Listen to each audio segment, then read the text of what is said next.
हाथी ने भगवान को पुकारा, और जहां पुकारा तो इस स्तुति में किसी एक देवता का नाम नहीं लिया कि हमने शंकर भगवान को बुलाया या देवी मैया को पुकारा या भगवान नारायण को पुकारा। एक भी देवता का नाम नहीं लिया। क्या कहा? सत्यम परम धीमहि। वो जो सत्य हैं, जो पहले भी थे, आज भी हैं और बाद में भी रहेंगे, उन सत्य की मैं वंदना करता हूं। अब जब हाथी की स्तुति को ब्रह्मा जी ने सुना ना, तो ब्रह्मा जी को लगा इसमें हमारा नाम तो कहीं आता नहीं, तो हम क्यों जाएं बचाने। भोलेनाथ ने सुना, भोलेनाथ ने भी यही विचार किया, हमारा नाम तो लिया नहीं, तो हम काहे जाएं बचावे। लेकिन जब भगवान नारायण ने सुना तो विचार किया, जो किसी का नाम नहीं होता वो हमारा ही नाम होता है। एक बार एक किसान था,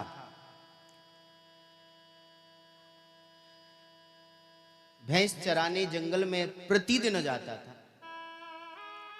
तो वहां जंगल में ही एक संत की कुटिया थी। एक दिन वो विचार करने लगा, हम दिन भर यहां भैंसों के साथ रहते हैं, कभी कुछ करते तो है नहीं। अब यहां ये संत रहते हैं, तो क्यों ना हमें गुरु बना लेना चाहिए। तो संत की कुटिया पर पहुंच गए और संत की कुटिया पर जाकर कहने लगे, गुरुदेव आपसे हमें दीक्षा लेनी है, मंत्र लेना है। संत ने कहा, पढ़े लिखे हो? बोले, गुरुजी पढ़े लिखे तो नहीं है। तो फिर क्या करते हो? बोले, हम तो भैंस चराते। तो गुरुजी समझ गए इसको संस्कृत वाला मंत्र दे दिया तो इसे याद रहने वाला नहीं है, तो इसका मतलब इसे कोई साधारण मंत्र दिया जाए जो इसे याद रह सके। तो गुरुजी ने कहा, अच्छा, गुरु मंत्र जो होता है ना, वो एक बार ही लिया जाता है, और गुरु मंत्र को कभी भी किसी को बताना नहीं चाहिए, इसलिए गुरु मंत्र को भूलना भी नहीं चाहिए।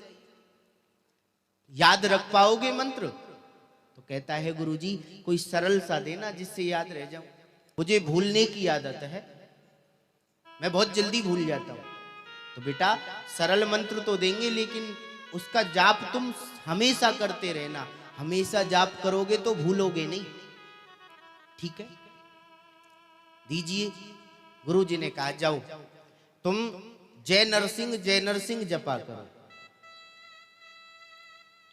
जय नरसिंह ये मंत्र है, जपा करो, इसे भूल मत जाना और ना ही किसी को बताना। अब वो आश्रम से चल दिया,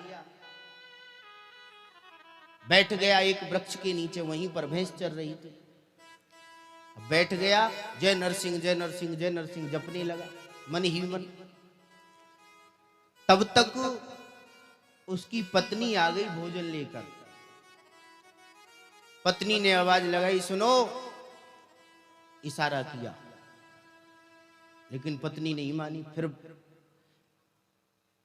पत्नी ने आवाज लगाई, अब 2-4 बार ऐसे किया तो उसे बोलना पड़ा, भोजन रखा है, भोजन कर लेना। बोला, हाँ हाँ तू रख जा, बस मैं कर लूंगा बाद में, भूख लगेगी तब। ऐसा बोला कि इतने में मंत्र भूल गया। अब भोजन किया, भोजन करने के बाद हाथ धुले, आचमन किया और फिर माला लेकर बैठा, तो मंत्र ही याद ना आए। सोच में पड़ गया, क्या मंत्र दिया था गुरुजी ने। अब किसी को बताया भी नहीं जो पूछे, तो बुद्धि पर जोर दिया। अब भैंस तो चराता था, तो उसे सिंह तो याद रहा, सिंह करके ऐसा कुछ मंत्र था। फिर विचार करता है, ओहो भैंस का सिंह, यही मंत्र था। अब वही मंत्र चालू हो गया, भैंस का सिंह। उधर भगवान को हंसी आ गई। भगवान से लक्ष्मी जी ने पूछा हंसी क्यों आई? बोल कुछ नहीं, बस ऐसे। नहीं नहीं, महापुरुष बिना बात के नहीं हंसते, बताओ कोई कारण है। भगवान ने कहा आज हमें अपना एक नया नाम मिल गया। कौन सा नाम? बोल देखो वो जप रहा। लक्ष्मी जी ने कहा ये आपका नाम नहीं है, ये भैंस चराता है इसलिए भैंस का सिंह रट रहा है। बोल नहीं, ये हमारा ही नाम ले रहा है। माँ लक्ष्मी कहने लगी मैं नहीं मानती। अरे हमें पता है देवी आप हमारी बात नहीं मानती। नहीं, मैं तो परीक्षा लूंगी, देखूंगी क्या वास्तव में आपका नाम है। तो लक्ष्मी जी वहां गई, एक साधारण स्त्री का भेष बनाकर पहुंच गई। अब वो एक गड्ढे में बैठकर जाप कर रहा था, भज रहा था भैंस का सिंह, भैंस का सिंह। लक्ष्मी जी जब वहां पहुंची तो देखा वो तो रटा है, लगा हुआ है, भैंस का सिंह, भैंस का सिंह। लक्ष्मी जी ने पूछा क्यों भैया किसका नाम ले रहे हो? उसे लगा पहले पत्नी के साथ बात करने लगा तो मंत्र भूल गया, बड़ी मुश्किल से याद आया, अब ये और आ गई देवी जी, इसलिए बोला ही नहीं। लक्ष्मी जी ने फिर कहा अरे भैया बताओ तो किसका नाम ले रहे हो? फिर नहीं बोला। लेकिन 4, 5, 10 बार लक्ष्मी जी ने पूछा तो उसे बड़ा क्रोध आया, हम बोल नहीं रहे, जाप में लगे, ये मानती नहीं है। तो फिर लक्ष्मी जी ने जब पूछा ना भैया किसका नाम ले रहे हो, तो गुस्से में बोला तेरे खसम का नाम ले रहा हूं। लक्ष्मी जी शर्मा गई और दैया मैया कहकर भागती चली गई। भगवान बोले बताओ देवी किसका नाम ले रहा था? लक्ष्मी जी बोला प्रभु आपका ही नाम ले रहा था।